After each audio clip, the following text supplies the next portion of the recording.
ओम शांति। 11 दिसंबर 2023। बाप दादा के मधुर महावाक्य। मीठे बच्चे, तुम सबको जीवन मुक्ति का मंत्र देने वाले सतगुरु के बच्चे गुरु हो। तुम ईश्वर के बारे में कभी भी झूठ नहीं बोल सकते। प्रश्न: सेकंड में जीवन मुक्ति प्राप्त करने की विधि और उसका गायन क्या है?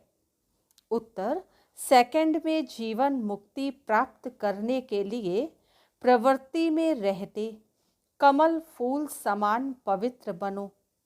सिर्फ इस अंतिम जन्म में पवित्रता की प्रतिज्ञा करो तो जीवन मुक्ति मिल जाएगी। इस पर ही राजा जनक का मिसाल गाया हुआ है कि गृहस्थ व्यवहार में रहते एक सेकंड में प्रतिज्ञा के आधार पर जीवन मुक्ति प्राप्त की। गीत: यह वक्त जा रहा है। ओम शांति। बाप आते हैं सबको सेकंड में जीवन मुक्ति देने। गायन भी है: सबका सदगति दाता जीवन मुक्ति दाता एक है। एक सेकंड में जीवन मुक्ति क्यों कहते हैं?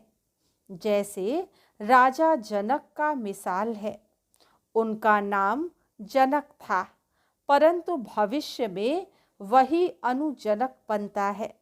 जनक के लिए कहते हैं कि उन्हें एक सेकंड में जीवन मुक्ति मिली, लेकिन जीवन मुक्ति तो सतयुग त्रेता में कहेंगे। गुरु लोग कान में मंत्र देते हैं, उसे वशीकरण मंत्र भी कहते हैं। वे तो सब मंत्र देते हैं, लेकिन तुम्हें मिलता है महामंत्र, जीवन मुक्ति का मंत्र। यह मंत्र कौन देते हैं? ब्रह्मा कुमार ब्रह्मा कुमारियां। उन्हें यह मंत्र कहाँ से मिला? उस सतगुरु से। सर्वोत्तम तो एक ही बाप है। फिर तुम बच्चे सर्वोत्तम बनते हो, उनमें सर्वोत्तम गुरु होते हैं। तुम भी सतगुरु के बच्चे गुरु हो। गीता सुनाने वाले को भी गुरु कहा जाता है। नंबर वार तो होते ही हैं। तुम भी सत बोलने वाले गुरु हो। तुम कभी ईश्वर के बारे में झूठ नहीं बोलते हो। पहले पहले तो तुम पवित्रता के ऊपर ही समझाते हो कि बाप से प्रतिज्ञा करो, हम कभी भी विकार में नहीं जाएंगे। झूठ आदि ना बोलना यह तो कॉमन बात है। झूठ तो बहुतों से निकलती रहती है, पर यहाँ वह बात नहीं है। यहाँ है पवित्रता की बात। गृहस्थ व्यवहार में रहते इस अंतिम जन्म में हम बाप से प्रतिज्ञा करते हैं कि हम कमल पुष्प समान पवित्र रहेंगे। तो यहाँ पवित्र रहने की बात है। कहेंगे यह तो बहुत ऊंच मंजिल है, यह तो हो नहीं सकता। तुम कहेंगे वाह, क्यों नहीं हो सकता? यह तो गाया हुआ है कमल फूल समान। यह दृष्टांत शास्त्रों में लिखा हुआ है। जरूर बाप ने ही ऐसी शिक्षा दी है भी भगवानुवाच या ब्राह्मणों वाच। भगवान सबको नहीं सुनाते हैं, ब्राह्मण बच्चे ही सुनते हैं। यह बात तुम्हें सबको समझानी है। मूल बात है पवित्रता की। कमल फूल समान पवित्र बनना है। जनक मिसल, वही जनक फिर अनुजनक बना। जैसे राधे अनुराधे बनती है। कोई का नाम नारायण है तो भविष्य में अनु नारायण बनता है। ये एक्यूरेट बात है। तो जो भी आते हैं उनको समझाना पड़े। सुना है सेकंड में जीवन मुक्ति। गृहस्थ व्यवहार में रहते ऊंच पद पाया जा सकता है। हम अनुभव से कहते हैं, गपोड़ा नहीं मारते हैं। भगवानुवाच मुख्य बात समझानी है। भगवान सबका बाप है। जरूर जीवन मुक्ति दाता भी वही है। यह है प्रवृत्ति मार्ग। सन्यासियों का तो है ही निर्वृत्ति मार्ग। वह कभी राजयोग सिखला नहीं सकते। वह तो घर बार छोड़ भागने वाले हैं, तो यह ज्ञान दे नहीं सकते। यह है राजयोग। गृहस्थ व्यवहार में रहते कमल फूल समान पवित्र रहना है। सतयुग में भारत पवित्र प्रवृत्ति मार्ग था। वैश्लिस दुनिया थी। राजाई में स्त्री पुरुष दोनों चाहिए। तो समझाना पड़ता है, हम अनुभवी हैं। गृहस्थ व्यवहार में रहते कमल फूल समान पवित्र रह सकते हैं। हम जानते हैं कि पवित्र बन बाप द्वारा पवित्र दुनिया के मालिक बनते हैं। प्रवृत्ति मार्ग पवित्र मार्ग था, अब तो अपवित्र प्रवृत्ति मार्ग है। यह दुनिया ही भ्रष्टाचारी है। वह श्रेष्ठाचारी दुनिया थी। रावण भ्रष्टाचारी बनाते हैं, राम श्रेष्ठाचारी बनाते हैं। आधा कल्प रावण राज्य चलता है। भ्रष्टाचारी दुनिया में भक्ति मार्ग है। दान पुण्य आदि करते रहते हैं, क्योंकि भ्रष्टाचार है। समझते हैं मनुष्य जितना भक्ति दान पुण्य करेंगे तो वह फिर भगवान मिलेगा। भगवान की भक्ति करते हैं, कहते हैं कि आकर हमको श्रेष्ठाचारी बनाओ। भारत श्रेष्ठाचारी था, अभी नहीं है। भ्रष्टाचारी ही श्रेष्ठाचारी बनते हैं। भारत की नई रचना की कहानी कोई जानते ही नहीं। चित्रों के द्वारा अच्छी तरह समझाया जा सकता है। ऐसे ऐसे चित्र बनाने पड़ेंगे। हर एक सेंटर पर प्रदर्शनी के चित्र होने चाहिए। बाबा डायरेक्शंस देते हैं, भल लिख दें कि चित्र हमारे पास नहीं है, तो बाबा डायरेक्शन देंगे, यह बनाओ, फिर सबको भेजो, तो सबके पास प्रदर्शनी हो जाएगी। यह चित्र बहुत अर्थ सहित हैं। पहले पहले यह बुद्धि में आना चाहिए कि हम बाप के बच्चे हैं। भगवान है स्वर्ग रचने वाला, नरक का रचयिता है रावण। गोले के ऊपर 10 सिर वाले रावण का चित्र बना दो।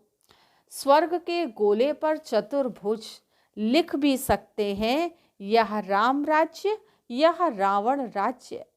इस समय रावण सर्वव्यापी है, वहां हम राम सर्वव्यापी तो नहीं कह सकेंगे, गाया भी जाता है। आत्मा परमात्मा अलग रहे बहुकाल। फिर सुंदर मेला कर दिया जब सतगुरु मिला दलाल। तो जरूर वह आएगा ना, यह हिसाब कोई भी नहीं जानते। पहले पहले अलग हुई है देवी देवताओं की आत्माएं। यह नॉलेज है, कोई को भी समझाना है। आत्माओं का बाप तो है ना। अब हे आत्मा, अपने परम पिता परमात्मा का ऑक्यूपेशन बताओ। क्या नहीं जानती हो? ऐसा बच्चा तो होता नहीं जो बाप के ऑक्यूपेशन को नहीं जानता हो। बाप बैठ समझाते हैं, तुम अपने जन्मों को नहीं जानते हो, मैं समझाता हूँ। पहले पहले जो देवी देवता हैं वह इतने जन्म लेते हैं, तो हिसाब करो दूसरे धर्म वाले कितने जन्म लेते होंगे। सिद्ध कर बताना पड़े, मैक्सिमम इतने हैं। झाड़ वृद्धि को पाता रहता है। पहले पहले देवी देवता थे, उन्हों के ही 84 जन्म कहे जाते हैं। भारत की नॉलेज है ना, प्राचीन भारत की नॉलेज किसने दी? यह भगवान ने ही दी है। नॉलेजफुल गॉड फादर है ना। ब्रह्मा को भी नॉलेजफुल नहीं कहेंगे, श्री कृष्ण को भी नहीं कहेंगे। श्री कृष्ण की महिमा ही अलग है। यह समझने की बड़ी ही क्लियर नॉलेज है। भगवान तो सबका एक ही निराकार परमपिता परमात्मा है। वह है रचयिता, श्री कृष्ण तो है रचना, ऊंचते ऊंच भगवान तो एक है ना। सर्वव्यापी उन्हीं को कह नहीं सकते। भारत में ऊंचते ऊंच प्रेसिडेंट, फिर नंबरवार और हैं। सबका ऑक्यूपेशन बताएंगे। ऐसे तो नहीं कि सब एक ही हैं। हर एक आत्मा को अविनाशी पार्ट मिला हुआ है, ये सिद्ध करना है। आपस में राय कर सर्विस के प्लान बनाने हैं। परंतु जिसकी लाइन क्लियर नहीं होगी, कोई विकार होगा, वह नाम रूप में फंसा होगा, तो ये काम हो नहीं सकेगा। इसमें लाइन बड़ी क्लियर चाहिए, रिजल्ट तो अंत में ही निकलेगी। अभी सभी नंबरवार हैं। मनुष्य कहते हैं यह व्यास भगवान ने शास्त्र बनाए। अब व्यास तो भगवान हो नहीं सकता। वास्तव में धर्म के शास्त्र हैं ही चार। भारत का धर्म शास्त्र तो है ही एक, माई बाप गीता। वर्षा उनसे ही मिलता है। माँ द्वारा बाप से वर्षा मिलता है। गीता माता का बाप है रचता। तो गीता द्वारा ही बाप ने प्राचीन सहज राजयोग की नॉलेज दी है। गीता तो भारत खंड का शास्त्र है। फिर इस्लामी का धर्म शास्त्र अपना है, बुद्ध का अपना है, क्रिश्चियन का अपना है। गीता तो है सबका माई बाप। बाकी शास्त्र हैं बाल बच्चे, वह बाद में निकले हैं। बाकी इतने वेद उपनिषद आदि, यह सब किस धर्म के हैं, यह मालूम तो होना चाहिए कि यह किसने उच्चारे, उससे कौन सा धर्म निकला। कोई धर्म तो है नहीं। पहले तो सिद्ध करना है कि गीता खंडन की हुई है। बाप के बदले बच्चे का नाम दे दिया है। जीवन चरित्र तो सबका अलग अलग है। बाप कहते सर्वधर्मानि परित्यज्य मामेकम याद करो। परमात्मा आत्माओं को कहते हैं तुम अशरीरी बनो, मेरे को याद करो। अशरीरी बाप ही ये कह सकते हैं, सन्यासी तो कह नहीं सकते। यह गीता के अक्षर हैं। सब धर्म वालों को कहते हैं अशरीरी भव। अभी नाटक पूरा होता है। सबको मंत्र मिलता है कि देह सहित देह के सब संबंध त्याग, मामेकम याद करो, तो तुम मेरे पास आ जाएंगे। मुक्ति के बाद जीवन मुक्ति है जरूर। पद जीवन मुक्ति का है, वाया मुक्ति। जो भी आते हैं सतो रजो तमो से पास करते हैं। समझानी कितनी अच्छी है, परंतु बच्चे एक कान से सुन दूसरे से निकाल देते हैं। वैसे है बहुत सहज। तुम जगह जगह पर प्रदर्शनी करो, अखबारों में भी पड़ जाए, खर्चा कर सकते हो, भल सब सुने। अखबार में तो जरूर डालना है। बच्चों को बड़ा नशा रहना चाहिए। बाकी टाइम बहुत थोड़ा बचा है। अति इंद्रिय सुख की भासना गोप गोपियों से पूछो। गाया हुआ है यह गोपी वल्लभ के गोप गोपियां हैं। गोप गोपियां ना सतयुग में ना कलयुग में होते हैं। वहाँ लक्ष्मी देवी राधे देवी हैं। गोप गोपियां अभी हैं। गोपी वल्लभ के बच्चे पोत्रे पोत्रियां हैं। जरूर दादा भी होगा। दादा बाबा और मम्मा, ये नई रचना हुई है संगम पर। बाप कहते हैं मैं कल्प कल्प कल्प के संगम युगे आता हूँ नई दुनिया बनाने। आसुरी संतान से तुम ईश्वरीय संतान बने हो, फिर बनेंगे दैवी संतान, फिर क्षत्रिय वैश्य शूद्र संतान बनेंगे 84 जन्मों में। फिर साथ साथ वृद्धि भी होती रहती है। झाड़ भी पूरा कंप्लीट चाहिए, प्रलय भी नहीं होती है। भारत तो अविनाशी खंड है। भारत की बहुत महिमा करनी है। भारत सब खंडों में श्रेष्ठ है। विनाश कभी नहीं होता। अच्छा, मीठे मीठे सिकील थे बच्चों प्रति माता पिता बाप दादा का, याद प्यार और गुड मॉर्निंग। रूहानी बाप की रूहानी बच्चों को नमस्ते। हम रूहानी बच्चों की रूहानी बाप दादा को याद प्यार, गुड मॉर्निंग और नमस्ते। रात्रि क्लास 16 अप्रैल 1968। तुम ब्राह्मण बच्चों बिगर किसको भी यह पता नहीं है कि संगम युग कब होता है। इस कल्प के संगम युग की महिमा बहुत है। बाप आकर राजयोग सिखलाते हैं। सतयुग के लिए तो जरूर संगम युग ही आएगा। हैं भी मनुष्य, उनमें कोई कनिष्ठ कोई उत्तम है। उनके आगे महिमा गाते हैं, आप पुरुषोत्तम हो, हम कनिष्ठ हैं। आप ही बताते हैं मैं ऐसे हूँ ऐसे हूँ। अभी इस पुरुषोत्तम संगम युग को तुम ब्राह्मण बिगर कोई भी नहीं जानते। इनकी एडवर्टाइज कैसे करें तो मनुष्यों को पता पड़े। संगम युग पर भगवान ही आकर राजयोग सिखलाते हैं। तुम जानते हो हम राजयोग सीख रहे हैं। अभी ऐसी क्या युक्ति रचें जो मनुष्यों को मालूम पड़े, परंतु होगा धीरे। अभी समय पड़ा है, बहुत गई थोड़ी रही। हम कहते हैं जो मनुष्य जल्दी पुरुषार्थ करें, नहीं तो ज्ञान सेकंड में मिलता है, जिससे तुम उसी समय सेकंड में जीवन मुक्ति पा लेंगे। परंतु तुम्हारे सिर पर आधा कल्प के पाप हैं, वह थोड़े ही सेकंड में कटेंगे। इसमें तो टाइम लगता है। मनुष्य समझते हैं अभी तो समय पड़ा है, अभी हम ब्रह्मा कुमारियों पास क्यों जाएं। लिटरेचर से उल्टा भी उठा लेते हैं। तकदीर में नहीं है तो उल्टा उठा लेते हैं। तुम समझते हो यह पुरुषोत्तम बनने का युग है। हीरे जैसा गायन है ना, फिर कम हो जाता है गोल्डन एज सिल्वर एज।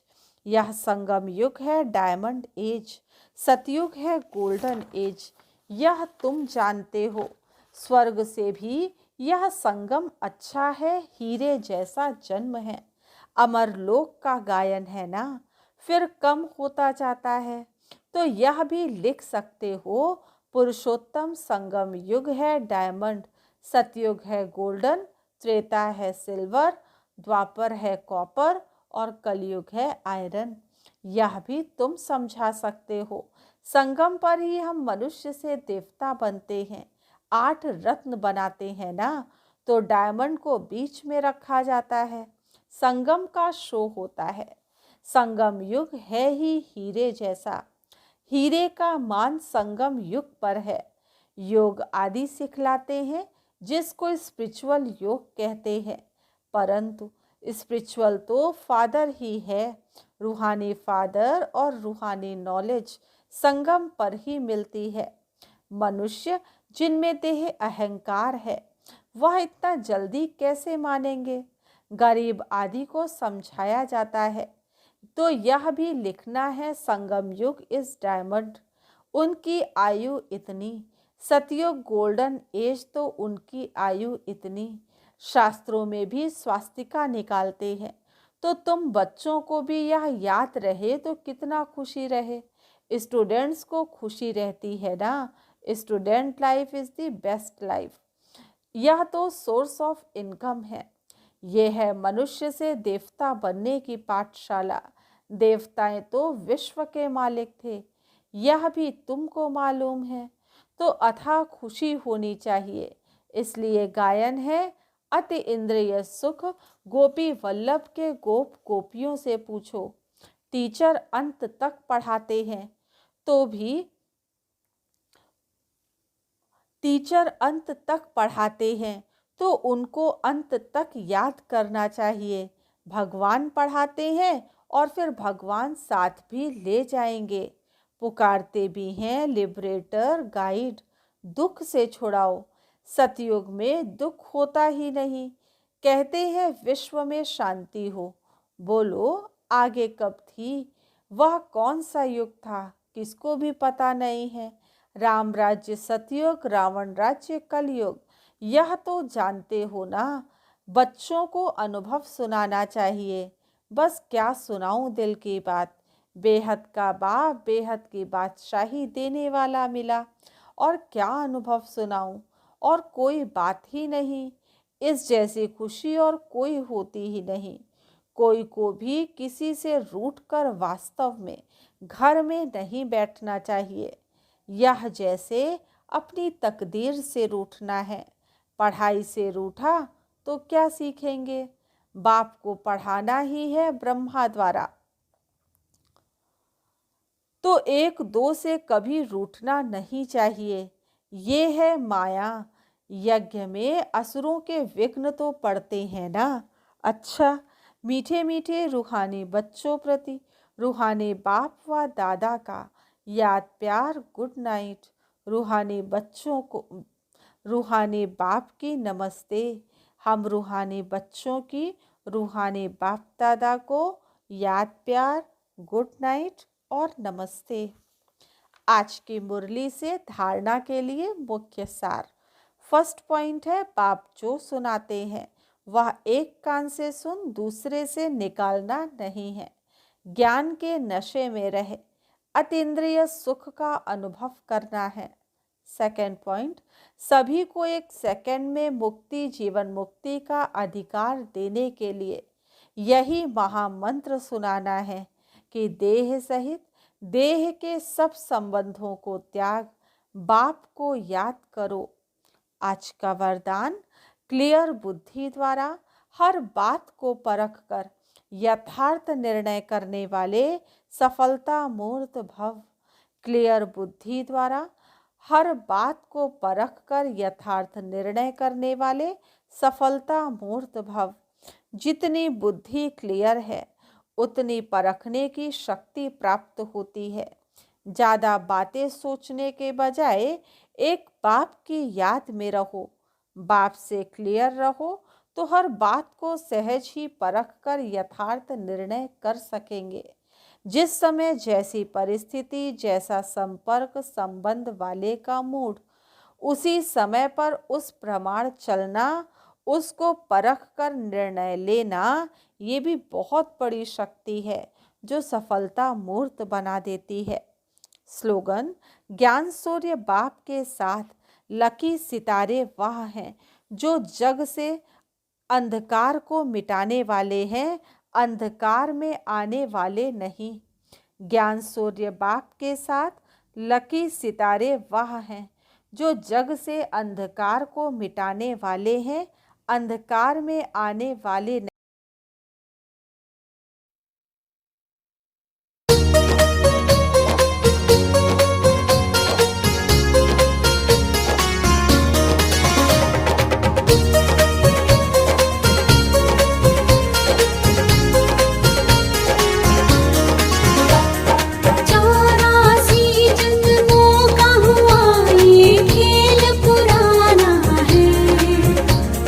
सतयुग से कल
जाना है।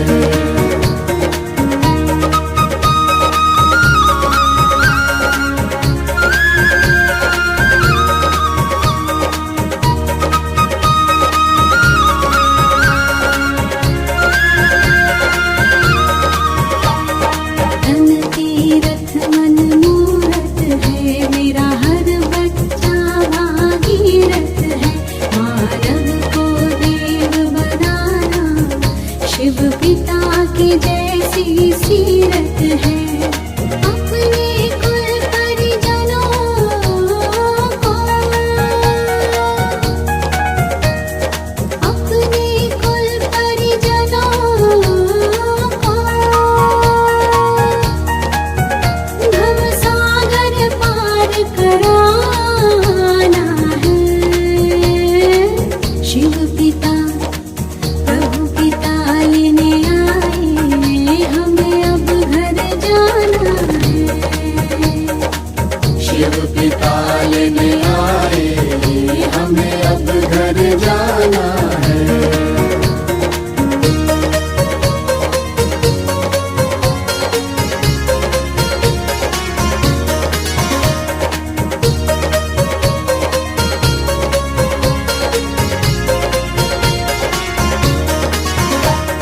सुख शांति की उड़ान है, वो पावन हमें चुनरिया।